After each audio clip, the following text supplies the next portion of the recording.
हरे कृष्णा, राधे राधे। आप सभी को पुत्रदा एकादशी की हार्दिक शुभकामनाएं। पूरे वर्ष में ऐसी विशेष एकादशी आती है जिनका नाम सुनते ही मन में आशा का विश्वास जग उठता है। यह एकादशी विशेषकर उन लोगों के लिए वरदान मानी गई है जो संतान की कामना रखते हैं। यह अपनी संतान की सुखद भविष्य की और उनके दीर्घायु जीवन की कामना रखते हुए और उन आत्माओं के लिए भी जो जीवन में पापों से मुक्ति पाना चाहते हैं। यह पावन तिथि है पौष मास की शुक्ल पक्ष की पुत्रदा एकादशी, जिसे कई जगह पर वैकुंठ एकादशी भी कहा जाता है। कहा गया है कि इस एकादशी व्रत सच्चे मन और श्रद्धा से करने से भगवान विष्णु अपने भक्तों पर विशेष कृपा रखते हैं। इस दिन किए गए व्रत और पूरे मन से सुनी कथा मनुष्य के पिछले 7 जन्म तक दोषों से क्षण भर में समाप्त करने की समर्थ रखते हैं। पौष पुत्रदा एकादशी पुत्र और संतान की प्राप्ति की इच्छा से मनुष्य रखते हैं।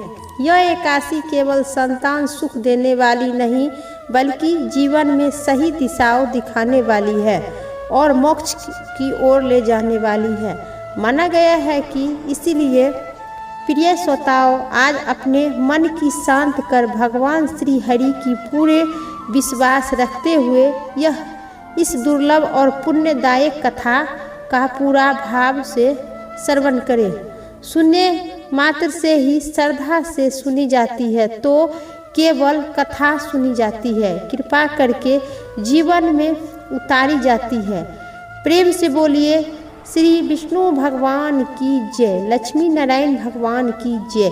आज इस कथा में आपको पुत्रदा एकादशी की संपूर्ण व्रत कथा, पाप नाशक स्रोत और माता एकादशी की आरती मंचित और श्रद्धा भाव से इस कथा का पूरा जरूर श्रवण करें और कमेंट बॉक्स में विष्णु भगवान की जय जरूर लिखें। कथा विस्तार। युधिष्ठिर ने कहे, हे श्री कृष्ण, आपने बहुत सुंदर एकादशी का वर्णन किए हैं जिनका नाम सफला था। अब कृपा करके पौष मास की शुक्ल पक्ष की एकादशी का वर्णन कीजिए। उनका क्या नाम है, किस विधि से पूजा होती है, किस देवता का पूजन होती है। हे पुरुषोत्तम, हे केशव, हे माधव, किस एकादशी का व्रत में भगवान विष्णु प्रसन्न होते हैं। श्री कृष्ण जी बोले, हे राजन, लोक के उपकार के लिए आपको आज पौष मास की शुक्ल पक्ष की विधि मैं कहता हूँ। हे राजन, पूर्ववत विधि से इनका पूजन करना चाहिए। इनका नाम पुत्रदा है। यह सभी पापों को दूर करने वाली है। सिद्ध और मनोकामना के पूर्ण करने वाली नारायण इनका देवता है। चर आचर तीनों लोगों में श्रेष्ठ और कोई नहीं है। कथा के सुनने से हरि भगवान विष्णु मनुष्य को विद्वान और यशस्वी बनाते हैं। उन पापों को हरने वाली कथा को मैं कहता हूँ, तुम ध्यान पूर्वक सुनो। भद्रावती नाम की एक पुरी थी। वहाँ राजा सुकेंद्र नाम का एक राजा राज करता था। उनकी सौम्या नाम की प्रसिद्ध रानी थी। वह राजा रानी पुत्रहीन था। उनके सोच विचार करते हुए बहुत समय बीत गया, परंतु उनकी वंश की उन्नति करने वाली कोई पुत्र नहीं हुआ। बहुत दिनों तक राजा धर्म चिंता में लगे रहते थे। मैं क्या करूं, कहाँ जाऊं, संतान प्राप्ति कैसे होवे। उसे सुकेंद्र को राज्य और पुरी में कहीं सुख नहीं मिलता था। अपनी रानी के साथ प्रतिदिन दुखी रहा करता था। वे दोनों राजा रानी चिंता और शोक में मगन रहते थे। इसी कारण राजा का दंड से हुआ और तर्पण, मेरा पितृ को कौन कुल को उद्धार करेगा, जल पितरों को उद्धार कौन देगा, तथा पितृगण चिंता में रहा करते थे। राजा के मरने के बाद हमारे कुल में कोई ऐसा नहीं है जो हमारा तर्पण करेगा। इसी प्रकार से पितृ लोग दुखी रहते थे। उनके दुख से मूल्य को जानकर राजा भी संताप करने लगे। बंधु मित्र, हाथी, घोड़े, पैदल इत्यादि राजा को कुछ नहीं अच्छा लगता था। वह मन में ही निहार हो गए। पुत्रहीन मनुष्य को जन्म का फल नहीं होता है। बिना पुत्र के घर सूना लगता है और सदा हृदय दुखी रहता है। पुत्र के बिना पितृवश देवता और मनुष्य के ऋण मैं कैसे छुटकारा पाऊंगा। इसीलिए मनुष्य को प्रयत्न करके पुत्र उत्पन्न करनी चाहिए। जिनके घर में पुत्र है उनका घर स्वर्ग से भरा होता है। परलोक में भी अच्छी गति की प्राप्ति होती है। जिन पुण्यात्माओं को सैकड़ों जन्मों को पुण्य होता है उनकी आयु, आरोग्य और घर में संपत्ति होती है। पुण्य आत्माओं को पुत्र और पौत्री होते हैं। पुण्य और भगवान की भक्ति के बिना धन और विद्या नहीं मिलती है। यह मेरा सिद्धांत है। इसी प्रकार चिंता करते हुए राजा को शांति कहीं नहीं मिलती थी। दिन रात चिंता में मगन रहते थे। फिर सुकेंद्र मान ने आत्मदाह की विचार किए, परंतु उससे परलोक में उनका दुर्गति समझकर वह विचार छोड़ दिए। संतान के अभाव से अपने शरीर को दुर्लभ करने लगे और अपनी बुद्धि, अपना हित सोचकर घोड़े पर बैठकर राजा घोर वन में चले गए। पुरोहित इत्यादि किसी को यह मालूम नहीं था कि राजा कहाँ गए। मृग और पक्षियों से युक्त उस घंघोर वन में राजा बिच्छरों की आलोचना करते हुए भ्रमण करने लगे। वहाँ बड़ा सा पीपल, बेल, खजूर, कटहल, मौसमी, तरह तरह के वृक्ष थे। ताश, ताला, तालाब, सरल, गोदी और शोभित तरह तरह के पशु पक्षी वृक्ष थे। वहीं वन में राजा चले गए और गुलाब, खैर सभी प्रकार के वृक्ष थे। वहाँ पर राजा बैठ के विचरण करने लगे। जहाँ देखे फिर राजा ने मृग, बिग, बाघ, बंदर और बिल्ली को निगलते हुए सांप को देखे। बच्चे समित, मतलब कि जंगली हाथी, रोज काल मृग, सियारनी, खरगोश, बनबिलार, सेह, सुगरी, हाथियों के 4 दांत वाले हाथियों का उनके देखकर राजा को अपना हाथी याद आई। उनके बीच में भ्रमण करता हुआ राजा दुखी हुए। कहीं सिंहला का शब्द, कहीं उल्लू का शब्द सुनकर राजा आश्चर्यचकित होकर वन को देखने लगे। उन पक्षियों को देखते हुए वन में विचरण करते हुए राजा को माध्य का समय हो गया। भूख प्यास से राजा का कंठ सूख रहा था। इधर उधर दौड़ता हुआ चिंता करने लगे। मैंने ऐसा कौन सा बुरा काम किए हैं जिससे ऐसा दुख मिल रहा है। मैंने यज्ञ और पूजा से देवताओं को संतुष्ट किए हैं। मीठास भोजन तथा दक्षिणा देकर ब्राह्मणों को संतुष्ट किए हैं। समय अनुसार प्रजा का पुत्र की तरह पालन किए हैं। यह सब करने पर भी मुझे इतना ऐसा कठिन दुख मिला क्यों? इसी प्रकार चिंता करते हुए आगे वन में चले गए। पुण्य के प्रभाव से सुमिक्त से शोभित मानसरोवर के समान एक सुंदर सरोवर को देखा। वह सरोवर चकोर, चकाब और राजहंसों से शब्दमान था। उससे मगर, मछली और जल के जानवर थे। ऐश्वर्यवान राजा ने सरोवर के पास बहुत सी मुनि के आश्रम देखकर बहुत अच्छा सुकून होने लगा। राजा को दाहिना नेत्र और दाहिना हाथ भी फरकने लगे। इन अंगों को फरकता शुभ प्रतीत होता है। यह सरोवर के किनारे मंत्र का जाप करते हुए मुनि को देखकर राजा घोड़े से उतरकर राजा उनके सामने खड़े हो गए। व्रत करने वाले वाले मुनि को अलग अलग प्रणाम किए। हाथ जोड़कर राजा सबके लिए दंडवत किए। राजा को बहुत हर्ष हुआ। वे मुनिवर भी प्रसन्न होकर बोले, आप बोले कि हम आपके से प्रसन्न हैं। हे राजन, आपकी क्या इच्छा है, कहिए। राजा बोले, हे तपस्वियों, आप कौन हैं और आप क्या नाम है? आप यहाँ पर किस लिए आए हैं, यह मुझे स्पष्ट रूप से कहिए।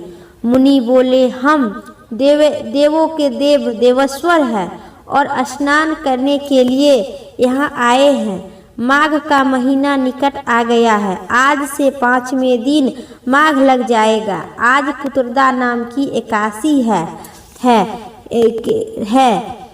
हे राजन, यह पौष मास की शुक्ल पक्ष की एकादशी जो पुत्र की इच्छा करने वाले मनुष्य को पुत्र प्राप्ति होती है।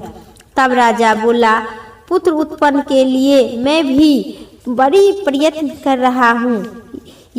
यदि आप मुझसे प्रसन्न हैं तो मेरे लिए एक सुंदर पुत्र की वरदान दीजिए।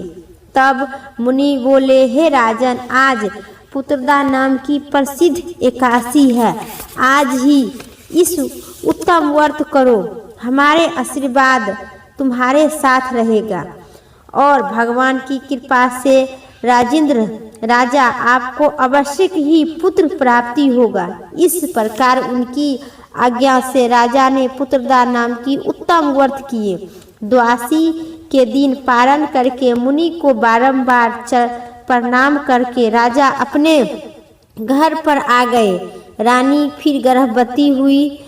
मुनि की आज्ञा से और व्रत के प्रभाव से समय पर तेजस्वी और पुण्य आत्मा पुत्र पैदा हुआ। राजा के घर वह बालक पिता से प्रसन्न होकर और फिर वह बहुत बड़ा हो गया। फिर वह गद्दी पर बैठकर प्रजा के पालन करने लगा। हे राजन, इसलिए पुत्रदा एकादशी को व्रत करना चाहिए कि संसार के हित के लिए मैं यह तुमसे कहा हूँ। इस पुत्रदा एकादशी के व्रत को जो मनुष्य करते हैं वे मनुष्य इस लोक में पुत्र प्राप्ति होकर मरने के बाद स्वर्ग जाते हैं। हे राजन, इस कथा को पढ़ने अथवा सुनने से यशमय यज्ञ की फल की प्राप्ति होती है। बोलिए भगवान विष्णु की जय, विष्णु नारायण की जय। अब सुनिए पाप नाशक स्रोत और एकादशी माता की आरती विस्तार से। भगवान व्यास जी द्वारा रचित 18 पुराणों में एक अग्नि पुराण में अग्निदेव द्वारा महर्षि वशिष्ठ ने कहे थे विभिन्न उपदेश। इसके अंतर्गत इस पाप नाशक स्रोत के बारे में महात्मा ऋषि कहते हैं कि मनुष्य चित्त की मैलता, चोरी, हत्या, पर स्त्री गमन इत्यादि विभिन्न प्रकार के पर चित्त कुछ शुद्ध होती है, तब इस पाप नाशक स्रोत को पाठ करने से सभी पाप मुक्त हो जाती है। उसी समय भगवान नारायण की दिव्य स्तुति करने से समस्त पाप को, नारायण की दिव्य स्तुति करने से सभी पाप प्रायश्चित के पुण्य हो जाते हैं। इसीलिए इस दिव्य स्रोत को नाम से समस्त पाप नाशक स्रोत है। ऋषि कहते हैं कि सर्वव्यापी भगवान विष्णु के सदा नमस्कार करती हूँ। हरि विष्णु को सदा नमस्कार करती हूँ। मैं अपने चित्त में स्थित, अपने मानस विराजमान, अष्ट आनंद और अपराजित परमेश्वर को मैं बारंबार प्रणाम करती हूँ। सबके पूजनीय, जन्म और मरण से रहित प्रभावशाली भगवान विष्णु को नमस्कार है। विष्णु मेरे चित्त में निवास करते हैं और विष्णु मेरे बुद्धि में विराजमान है। विष्णु मुझे स्थित है। यह विष्णु को चराचर प्राणियों के कर्म के रूपी स्थित है। उनके चित्त करने से समस्त पाप नाश होता है। जो ध्यान करने पर पाप को हरण करते हैं और भगवान उनके स्वप्न में दर्शन देते हैं। इंद्र के अनुज शरणागत जनों को दुख दूर करने वाले उन पापहारी श्री विष्णु को मैं बारंबार नमस्कार करती हूँ। बारंबार नमस्कार करती हूँ। सभी पाठ और सभी व्यक्ति के सभी मन कर्म और वचन सभी मैलता है हो तो यह पाप नाशक स्रोत को पाठ करने से सभी प्रकार के मनोवांछित फल की प्राप्ति होती है और सभी पाप के प्रायश्चित पूर्ण हो जाते हैं। मैं इस निराधार जगत में अज्ञाकार अंधकार में डूबे हुए हूँ। हाथ का सहारा देने वाले परा स्वरूप श्री विष्णु को सन्मुख नतमस्तक होती हूँ। सर्वश्रेष्ठ प्रभु कमल नयन परमात्मा हरि केशव आपको बारंबार प्रणाम है। इंद्रियों की स्वामी श्री विष्णु आपको नमस्कार है।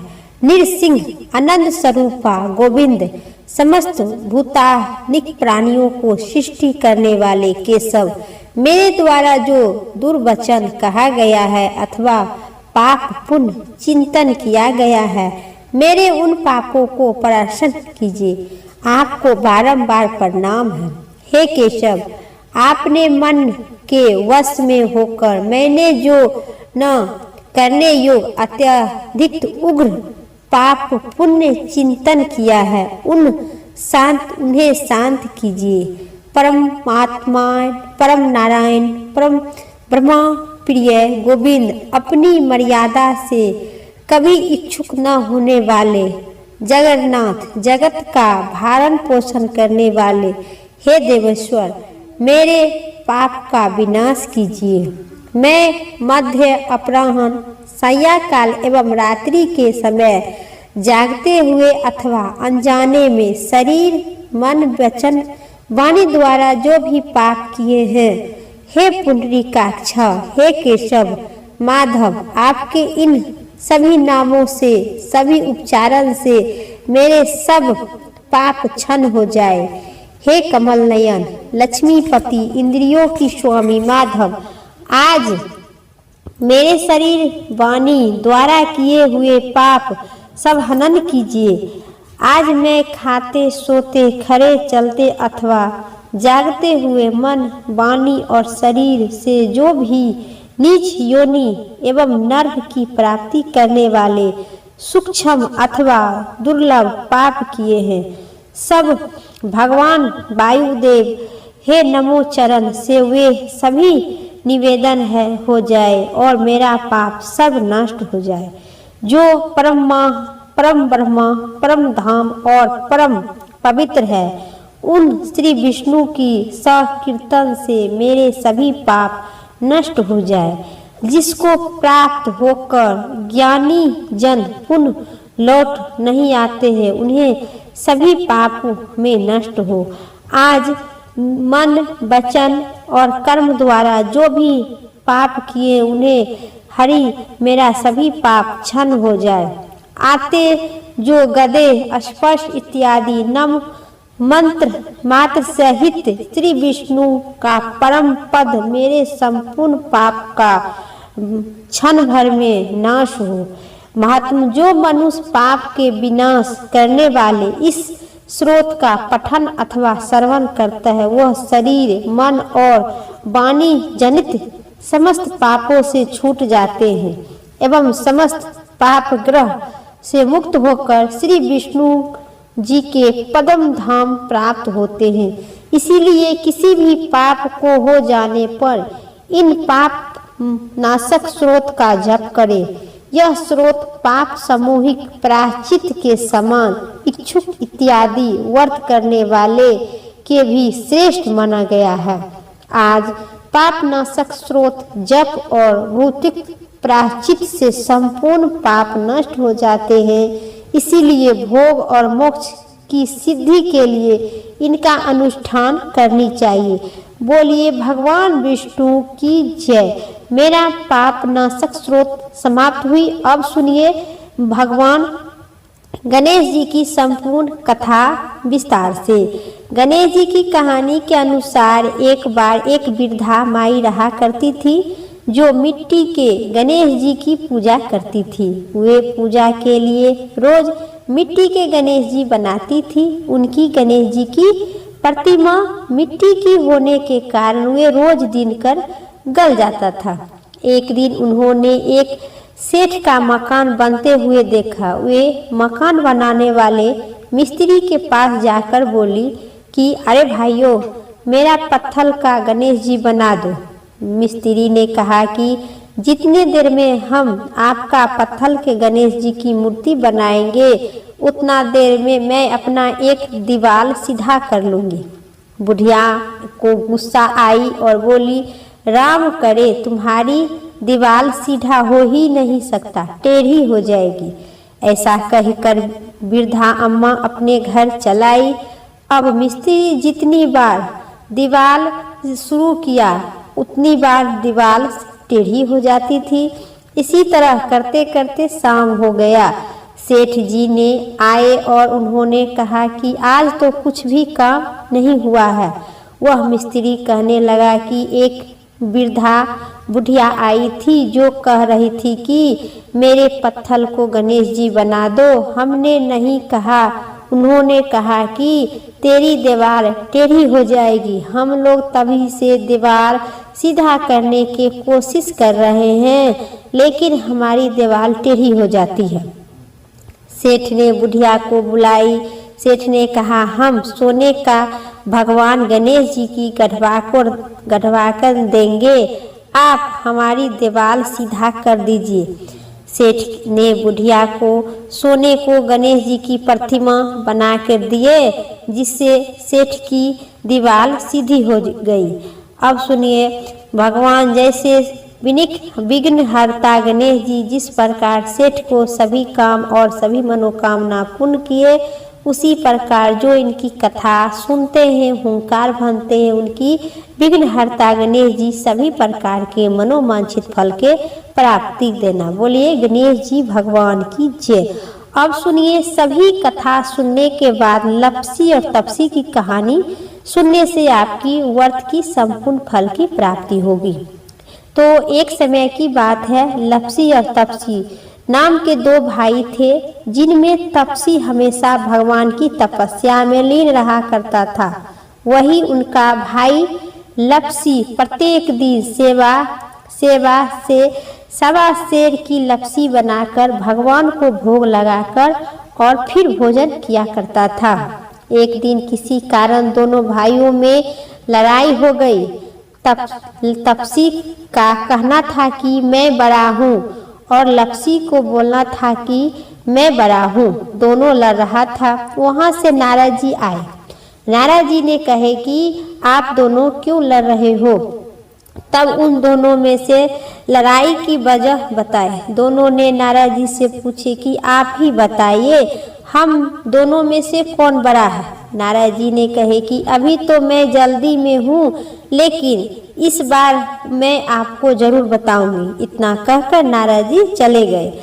दूसरे दिन जब नारद जी आए तो उन्होंने एक एक कीमती अंगूठी उन दोनों के आगे रख दी। तपसी ने तुरंत ही अंगूठी के अपने घुटने के नीचे छिपा दिए और सोचने लगा कि अब मुझे खूब धन मिलेगा, जिससे मैं यज्ञ करूंगा और अपने आप को बड़ा हो जाऊंगा। लप्सी ने जब अंगूठी देखा तो सोचने लगा कि इसे अगर मैं अपने पास रखूंगा तो कोई आकर मेरा गला काट देगा। ऐसा सोचकर लप्सी ने अंगूठी को फेंक ही दी। फिर नारद जी ने तपसी से पूछा कि तेरे घुटने के नीचे क्या है। तपसी ने अपना घुटना उठाया तो घुटना के नीचे से अंगूठी निकला। फिर नारद जी ने कहने लगे कि ये क्या है, कहाँ से आया है और तुम्हारे घुटने के नीचे क्यों दबा है, तुम तो पूजा कर रहा था। तब नारद जी ने कहा कि इतना भजन भाव करने के बाद भी तेरे मन में लालच है, इसलिए तेरे तो तब लप्सी ही बड़ा है और अच्छा है, और अब तुम्हारी तपस्या का फल नहीं मिलेगा। तपसी की शर्मिंदा होकर माफी मांगने लगा। तब तपसी बोला कि नारद देव जी, मेरे आदत कैसे छूटेगा, अब मेरा पाप कैसे उतरेगा, इनका कोई उपाय बताइए। नारद जी ने कहा कि जो सभी कथा सुनने के बाद वह फल तुम्हें मिलेगा, तब तुमको यह सभी पाप उतर जाएगा। तपसी ने कहा कि कोई भी स्त्री मुझे अपना फल क्यों देगा। तब नारद जी ने कहे कि अगर कोई गाय और कुत्ते की रोटी नहीं बनाकर खिलाता है सो फल तुझे मिलेगा। अगर कोई भी व्यक्ति किसी ब्राह्मण को भोजन कराकर बिना दक्षिणा को ही उनको विदा कर देता है सो फल तुम्हें मिलेगा। यदि कोई भी व्यक्ति साड़ी के साथ ब्लाउज नहीं देता है उसे फल तुझे मिलेगा। यदि कोई भी व्यक्ति दीप में दीप जलाया तो सो फल तुझे मिलेगा। वही अगर कोई तुम्हारी कहानी सुनने के बाद तुम्हारी कहानी नहीं सुनेगा वह फल तुझे मिलेगा।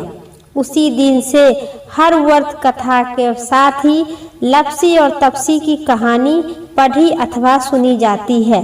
इस कहानी के सुनने से आपको सभी मनोकामना पूर्ण होते हैं। साथ ही जितना व्रत करते हैं और कथा सुनते हैं उनकी संपूर्ण फल की प्राप्ति होती है। बोलिए भगवान विष्णु की जय, लपसी तपसी की जय, गणेश भगवान की जय, विष्णु नारायण भगवान की जय। अब सुनिए माता एकादशी की आरती विस्तार से बनके।